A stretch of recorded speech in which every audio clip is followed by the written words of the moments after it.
The Mini John Cooper Works Countryman All4 is a bit of a dowdy looking thing. It's nowhere as slick as its smaller Cooper sibling, but of course carries over all of the hallmarks of a Mini design. The Countryman still looks like the Cooper's bigger, brutish brother that's taken a few knocks to the head. And these were my first thoughts towards the Countryman when I was handed the keys to it earlier this week. But then I stepped inside, hit that toggle switch ignition starter, and it revealed potentially the best driving crossover I've come across this year.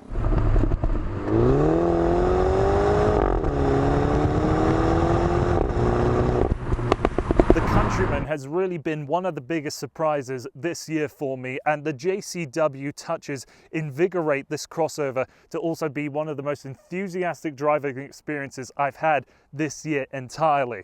So those are some big claims, and to break everything down and why I think this is such a brilliant vehicle, we're going to take this car for a drive and I'm going to show off you everything that you should know about this car, with the interior, its driving dynamics, and a few little hidden secrets here and there. And at the end of the video, I'll share with you where I think the Countryman lives in my ranking system. So without further ado, let's go for a drive.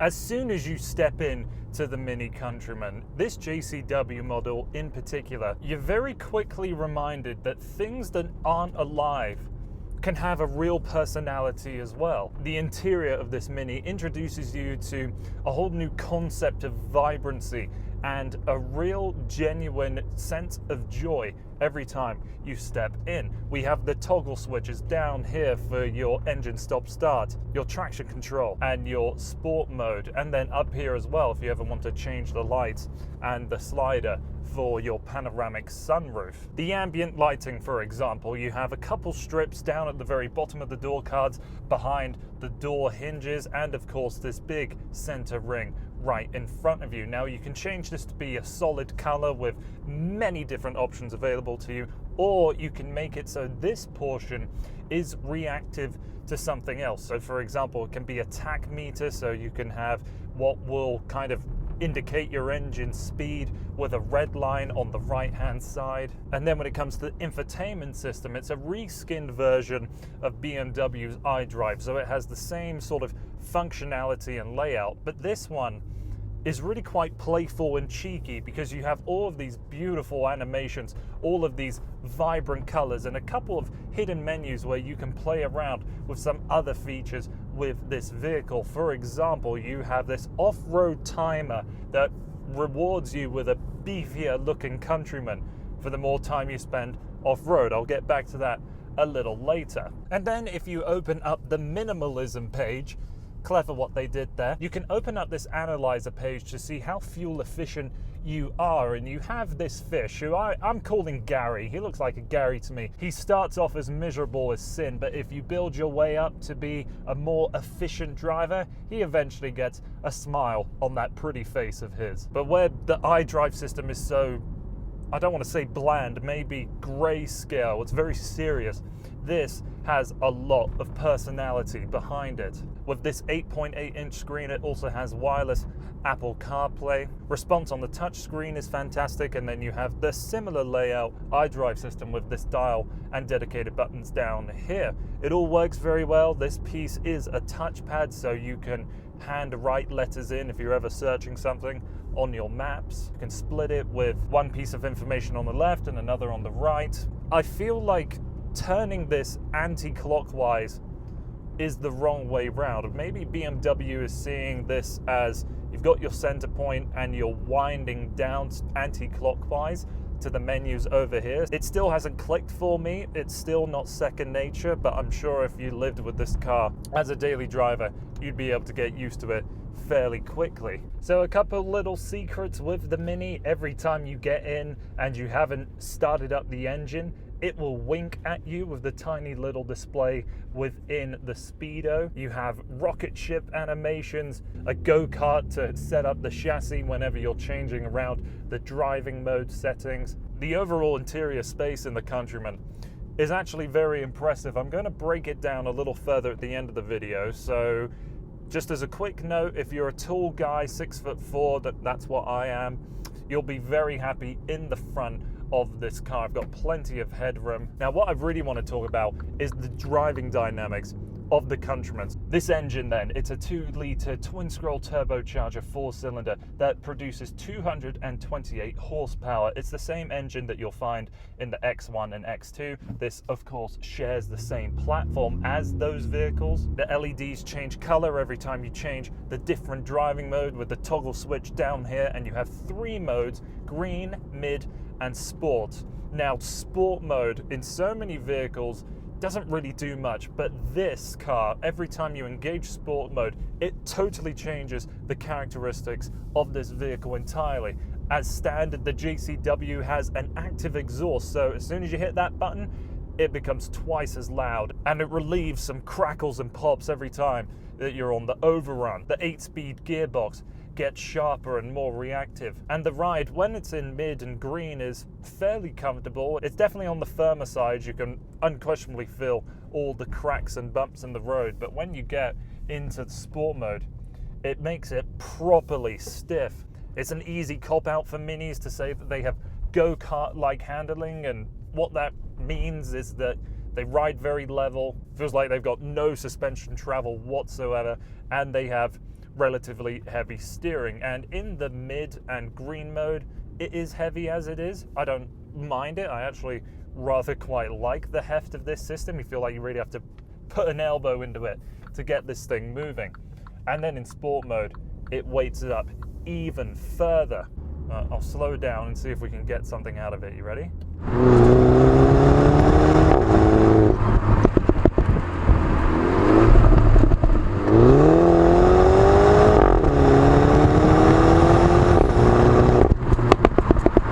The hooliganism of the JCW kind of exists in 10-kilometer splurges. You drop down a couple gears, you mash your foot to get that incredible torque off of the line, and then lift your foot off of the throttle to hear those crackles and pops intoxicate a huge beaming smile on your face. There's also a launch control setting with the sport mode, and you engage it by doing a couple steps. You'll see a little race flag come up on the screen, and then pin it and you're gone. There really isn't much turbo lag to speak of. It does exist, but only really under 1,000 RPM. And the life of this engine, its personality, kind of exists in the 1,000 to 4,000 rev range. That, when in sport mode, is where the fun is really happening. The JCW Countryman can come with either a 6-speed manual or what I have, an 8-speed automatic transmission with these paddles behind the steering wheel. They're plastic, but they feel high quality. They don't flex in place at all. And whenever you call upon them, when you're shifting in manual mode or in sport mode, the upshifts are really snappy. They react very, very well. Downshifts could probably use perhaps a little more tuning. And I really do think it's the best driving crossover that I've had the opportunity to review this year. Let's talk a bit about green mode. So this is obviously the car's eco mode, and it will do some things as you'd expect. Numb the throttle a little bit. It will feel like the gearbox is more reluctant to shift down, and sometimes even in mid as well. Feels like the car is really laboring if you ever set it with cruise control and the car needs just a little bit more speed to get up a hill, let's say. But here's the neat thing about green mode. It actually has a coasting function. This vehicle is able to totally disconnect the engine from the powertrain. So if you're ever going downhill, the tach needle will drop to sort of idling revs. I'm going down a hill right now, 60 kilometers an hour, and currently the engine is just sort of sitting at idle.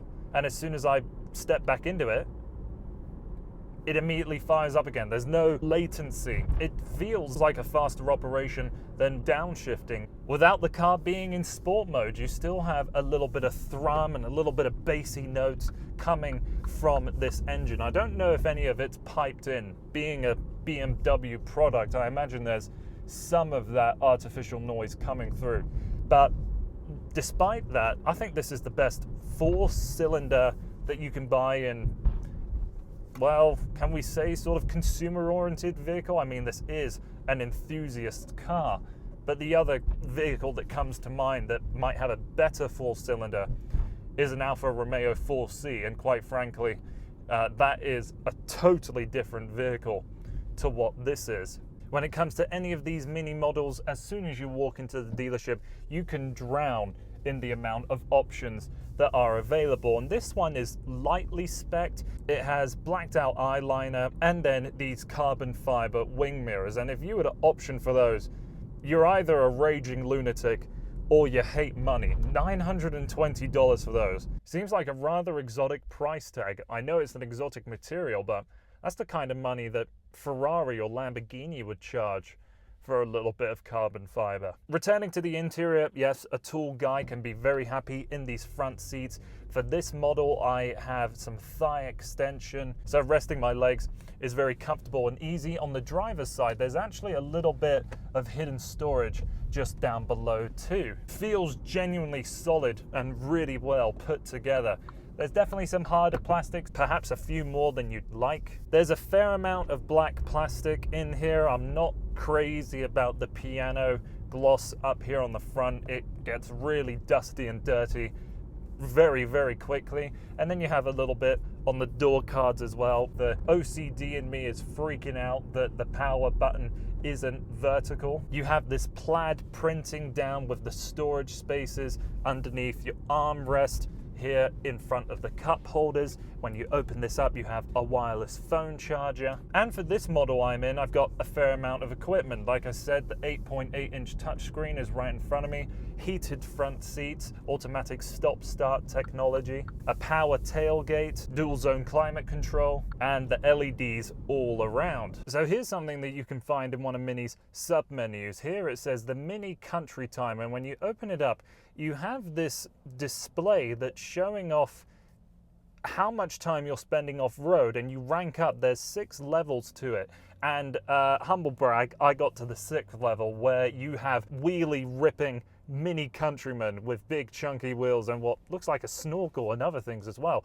And I don't really know how I got it. I was just going on a little bit of a light off-roading hill, and I went far enough up the hill that I got to it. If you guys have ever been in the Countryman and you've been able to get to level 6, the Cliff Champ, I'd like to know how long you were there for, because I was there for 8 minutes. And to round up this review, when you get into the back seats of the Mini, it's a little challenging at first because the seats are a little far out, but you have a good indent, so once you're actually sitting behind someone, and for this instance, me sitting behind myself, I still have a good amount of knee room. Those seats slide backwards and forwards. They split 3 ways. Headroom is just okay. I'm definitely grazing my head up there, and they call it a panoramic glass roof, but with this huge bar across the center, I don't think we can really call it panoramic. And then when it comes to the trunk, you have a fair amount of space back there. You've got a strap, a little hideaway, and you can lift up a portion of the floor to reveal so much more space down below, because this vehicle doesn't have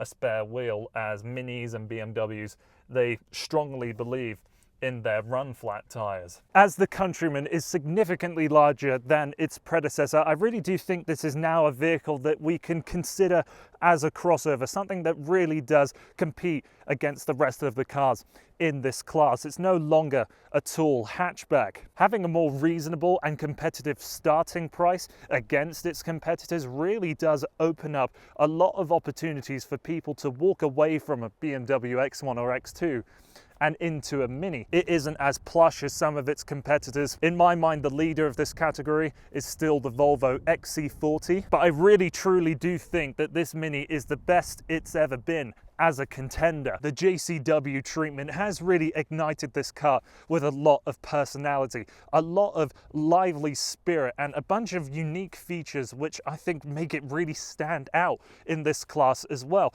And that is exactly why I'm placing this car as a vehicle that you should consider owning. I know the Mini brand might not be as attractive to everyone. Maybe they don't want as youthful as a vehicle. You can easily find other cars in this class that have more safety technology, more refinement, perhaps more agreeable looks, but you are going to be very hard pressed to find another vehicle in this class and at this price that puts as big of a smile on your face as this Countryman has. So that's been everything from me. Thank you so much for taking the time to watching this video.